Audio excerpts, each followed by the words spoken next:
continue sur notre troisième cours sur Hanouka. On est maintenant déjà dans la nuit du 8e jour. Et aujourd'hui, on va aborder le même enseignement de Hanouka, cette fois sur un aspect un peu plus profond, à travers des enseignements du Maharal de Prague, expliqués par le Rav Yehuda Léon Ashkenazi, alias Manitou.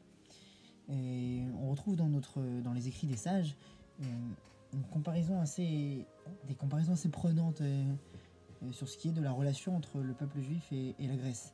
Or, on sait que si on s'intéresse à la Grèce antique, on voit que d'un côté, elle apporte avec lui un lot d'enseignements assez intéressants qui contribuent à la progression du monde.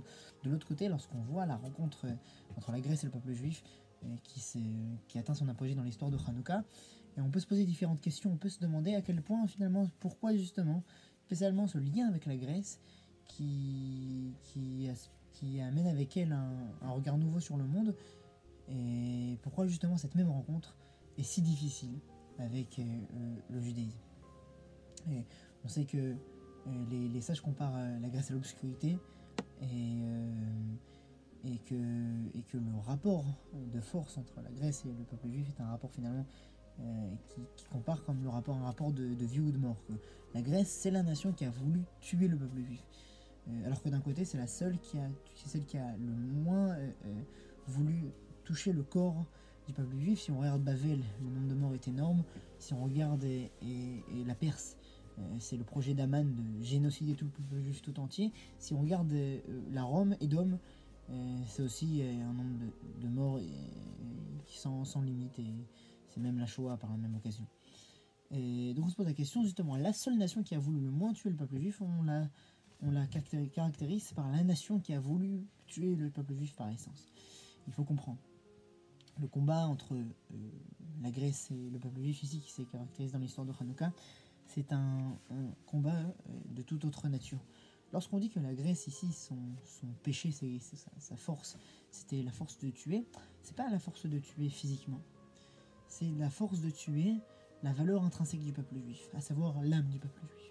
Donc forcément, le combat de la Grèce ici, c'était pas un combat physique, c'est pas la révolution de Bar Korba contre les Romains, c'est pas la guerre de Yoyachin contre Nebuchadnezzar, contre les Babyloniens, c'est pas une guerre physique, c'est une guerre d'identité. Maintenant la question c'est, si on y réfléchit, pourquoi pourquoi la Grèce serait l'obscurité, comme les sages ici décrivent dans le Midrash, la Grèce c'est l'obscurité qui vient sur le monde. Pourquoi? Si on réfléchit sur la Grèce elle-même, elle apporte plein de bonnes choses avec elle. Elle apporte la croyance en un Dieu unique, la volonté de chercher la vérité, philosophie, une manière de penser sur le monde. Jusqu'à maintenant tout le monde est idolâtre. Ils apportent du bien, on dirait. Bon, venez écouter ça. On retrouve dans l'histoire dans le Maharal, dans Ner Mitzvah du Maharal, on comprend ici un autre aspect de la Grèce. Lorsqu'on regarde le procédé de la Grèce, ce qu'elle veut, c'est conquérir la culture dans laquelle elle arrive. Parce que la Grèce, elle arrivait, et ici, il faut comprendre qu'est-ce qu'elle faisait. Ici, l'objectif de cette même Grèce, nous explique Manitou, dans les mêmes écrits du Maharal, que lorsqu'elle arrivait dans une nation, la Grèce, qu'est-ce qu'elle faisait? Elle venait et en fait, elle intégrait cette même, la même culture qu'elle a rencontrée dans l'ensemble culturel de la Grèce. Ça veut dire, si on traduit en 2 secondes, elle arrive, elle traduit la Torah en grec, elle la met dans la bibliothèque d'Alexandrie. Et le problème, c'est que cette même traduction de la Torah en grec, c'est une trahison.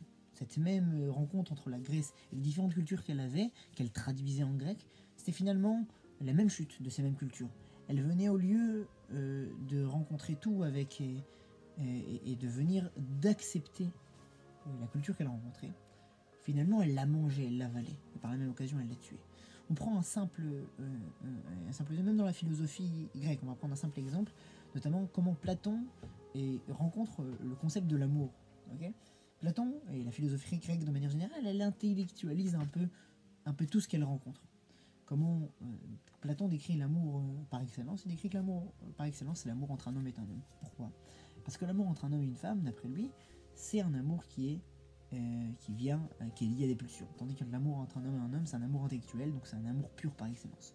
Or, on comprend que cette même rencontre entre Platon et l'amour, entre la philosophie grecque et l'amour, elle a tué l'amour. Pourquoi? La même rencontre, lorsqu'on veut tout intellectualiser, on veut tout intégrer à la bibliothèque d'Alexandrie, qu'est-ce qu'on a fait? On a tué la chose qu'on a rencontrée pour la transformer sous forme de texte qui est vide de sens. On a traduit la Torah en grec, par la même occasion, on a oublié le vrai message de la Torah. Parce que les Grecs ont fait les lois qu'elles ont imposées sur le peuple juif, nous dit le Maharal, ils ont par la même occasion tué le peuple juif. Du moins, ils ont voulu. C'est-à-dire que lorsqu'on te dit la Torah, tu as le droit de l'étudier en grec, tu as le droit de la mettre dans la bibliothèque en Alexandrie, par contre, tu n'as pas le droit de la pratiquer, tu n'as pas le droit de pratiquer certaines mitzvot de la Torah. Le but de la Grèce, c'est finalement de tuer la culture, la pratique juive, en fait, finalement. Et par la même occasion, l'âme. C'est-à-dire, lorsqu'on te dit, on t'accepte la Torah en tant que sagesse, c'est très bien, mais lorsqu'on vient t'enlever les mitzvot, c'est bien plus loin que le fait qu'on veut t'enlever l'application matérielle, l'application technique.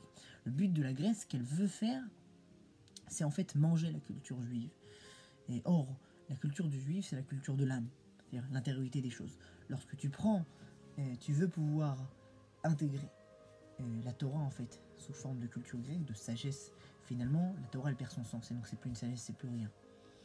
Et ce qui en ressort ici, il peut être retranscrit par une merveilleuse idée que j'ai retrouvée dans les propos de Manitou.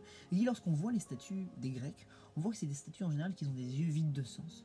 C'est-à-dire qu'on a figé quelque chose qu'on a rencontré, une image, un objet, un être humain, mais finalement lorsqu'on regarde ses yeux, son intériorité, son âme, il n'y a rien. En fait, c'est une vision d'être humain qui est figée dans le temps, sans âme.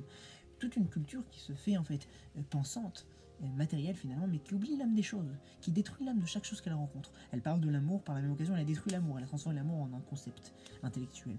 Et par la même occasion, le sentiment de l'amour lui-même, il a déjà mis la clé sous la porte, il est parti. Et c'est cette même rencontre qu'on a donc finalement à Hanouka. Il faut comprendre maintenant pourquoi ici, dans le cadre de Hanouka, même si c'est pas dans toutes les sources qu'on rencontre, dans le cadre de Hanouka, les sages ils sont très durs avec la Grèce, et avec raison, dans le sens où la Grèce ici, son objectif c'était de transformer la Torah en une partie de la culture grecque, et par la même occasion tuer la Torah elle-même, et tuer la culture juive, et l'âme de la culture juive. La Torah est le message divin qui se cache derrière. Accepter la Torah comme une science, et oublier que c'est une science divine. Il y a du divin qui se cache derrière, c'est le but de la Torah. Si on a oublié l'essentiel de la Torah, lorsqu'on la traduit en grec, c'est comme les sages nous le disent, 3 jours d'obscurité qui s'abattent sur le monde. Si on avait 3 jours d'obscurité en Égypte, qu'ils étaient physiques, parce que le combat entre l'Égypte c'est un combat physique, en Grèce, les 3 jours d'obscurité, ils ne se sont pas forcément vus. C'est une image, mais ils sont bien réels. 3 jours d'obscurité qui représentent une éternité qui s'abattent sur le monde. 3 jours d'obscurité qui montrent en fait un obscurantisme de la manière de voir le monde. Ne pas accepter les cultures qu'on rencontre pour les manger. Par la même occasion, tuer l'âme de toutes choses qu'on rencontre qui se cache derrière. On peut rapporter par la même occasion une dernière anecdote. Dans la philosophie grecque, on a la fameuse Médusa. Médusa, c'est un mythe très connu, que toute personne qui le regarde, et personne qui rencontre son regard, il devient pétrifié, il se transforme en pierre. C'est justement peut-être dans la même mythologie, de cette même mythologie grecque, finalement que la Grèce a pris sur cette même mythologie, peut-être que la Grèce a pris son envol. Chaque chose qu'elle a rencontrée dans son empire, finalement elle l'a tuée, pour l'inclure dans sa culture grecque. Par une occasion, la philosophie grecque avait tout, mais en fin de compte elle avait rien.